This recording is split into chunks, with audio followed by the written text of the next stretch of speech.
مزید یہ بھی بتا دیں گے کہ مسجد کا محراب مسجد کا حصہ ہوتا ہے یا نہیں؟ ہائے صدقے، ہم جب چھوٹے چھوٹے تھے نا تو بڑے شوق سے بیٹھا کرتے تھے اعتکاف، تو ہمارے قاری صاحب مولانا صاحب ہمیں وصیت کرتے تھے محراب اچ نہیں جانا، اعتکاف ٹوٹ جائے گا۔ اور یہ بہت مت مشہور ہے، وہ کہتے ہیں دیکھیں اسی لیے امام جب کھڑا ہوتا ہے نا تو اس کے پاؤں محراب سے باہر ہوتے ہیں، وہ کہتے ہیں اسی لیے تو باہر کھڑا ہوتا ہے۔ پھر ان کو فتاوی رضویہ شریف کی ایک گمشدہ جلد مل گئی، وہ پرنٹ جب ہو کے آئی تو اس میں اعلیٰ حضرت نے لکھا ہوا تھا فتویٰ کہ جو مسجد کی آؤٹر باؤنڈری ہے نا اس کے اندر جو کچھ ہے وہ مسجد کی کیٹیگری میں فال کرتا ہے، وہاں جانے سے اعتکاف نہیں ٹوٹے گا۔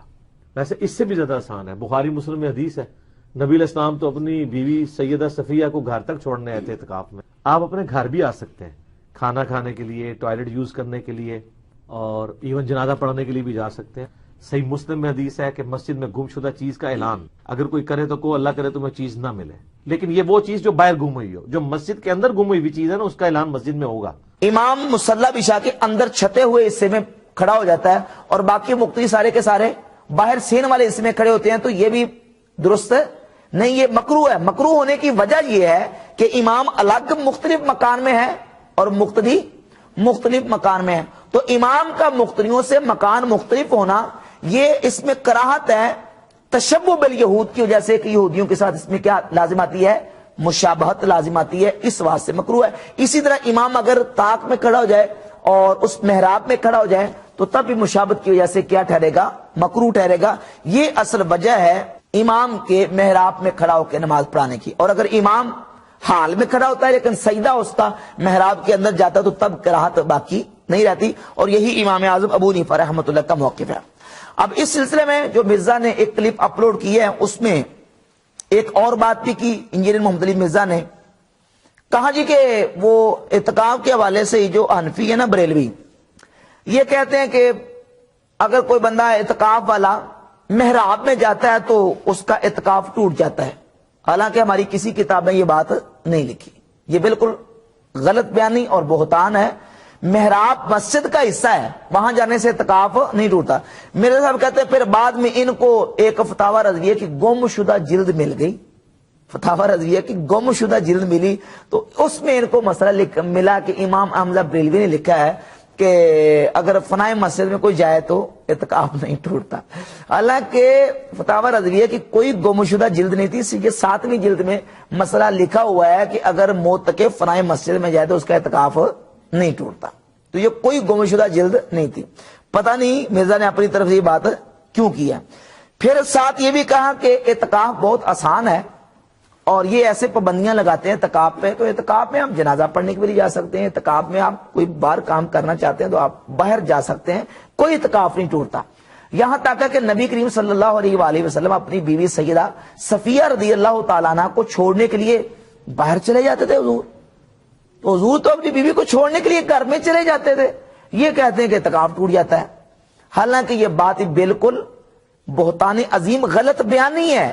مرزا کہتا کہ علمی کتابی ہوں، میرے پاس جو کتابیں یہ پڑھی ہوئی ہیں، پڑھی ہوئی نہیں ہے، تو اگر پڑھی ہوئی ہوتی تو ان پہ یہ مسئلہ دیکھ لیتے کہ سیدہ حضرت صفیہ رضی اللہ تعالیٰ عنہ کا جو گھر تھا وہ کوئی 2 4 5 کلومیٹر مسجد نبی سے دور نہیں تھا، بلکہ ان کا گھر مسجد نبی سے، بلکہ نبی کریم علیہ السلام کے تمام ازواج طیبات کے جو حجرے اور مکانات اور گھر تھے وہ حوالی مسجد نبی شریف کے ارد گرد تھے۔ امام بدر الدین عینی رحمت اللہ علیہ نے عمدۃ القاری شرح صحیح البخاری جلد نمبر 11 صفحہ نمبر 215 پہ لکھا ہے کہ وَقَانَ بِيُوتُ أَزْوَاجِ نبی صلی اللہ علیہ وسلم حوالی ابواب المسجد، نبی کریم علیہ السلام کی ازواج طیبات کے جتنے حجرے تھے وہ مسجد نبی کے ابواب المسجد، مسجد نبی کے دروازوں کے ارد گرد تھے۔ اب ہم دیکھتے ہیں سیدہ صفیہ رضی اللہ تعالیٰ عنہ کے والے سے جو حدیث ہے صحیح بخاری میں، امام بخاری رحمۃ اللہ 2035 نمبر حدیث لے کے آئے، کریم علیہ السلام صفیہ کو چھوڑنے کے لیے گئے،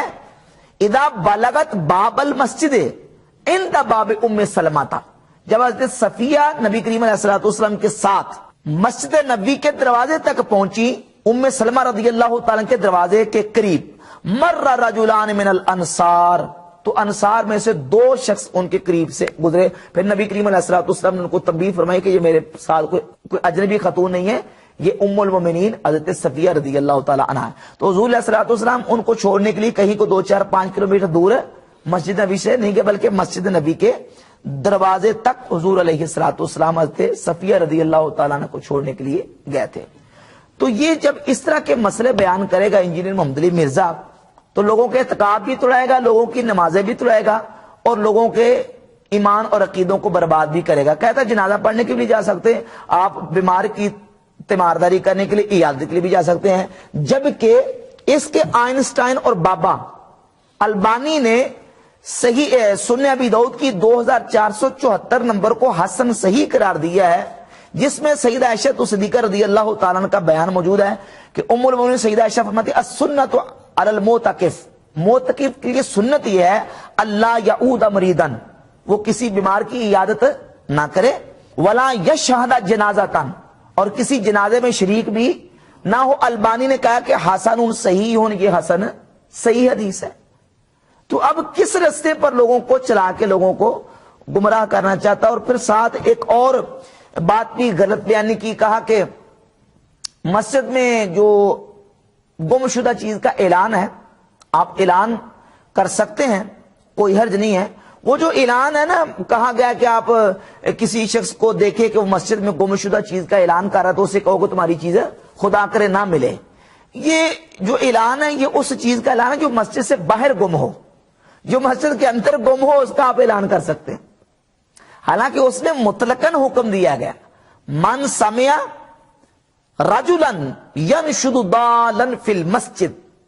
تم میں سے اگر کسی بندے کو کوئی بندہ دیکھے سنے کہ وہ مسجد میں گمشدہ چیز کا اعلان کر رہا ہے تو اس کو کہے، دعا کرے کہ یا اللہ اس کی چیز نہ ملے. تو اس میں مسجد سے باہر گمشدہ اور مسجد کے اندر گمشدہ کو کوئی فرق نہیں ہے. تو اس طرح کی جو غلط بیانیاں مرزا اپنے بیان میں کرتا. محراب والا جو موضوع ہے اس بھی اس طرح کی بہت ساری غلط باتیں مرزا نے بیان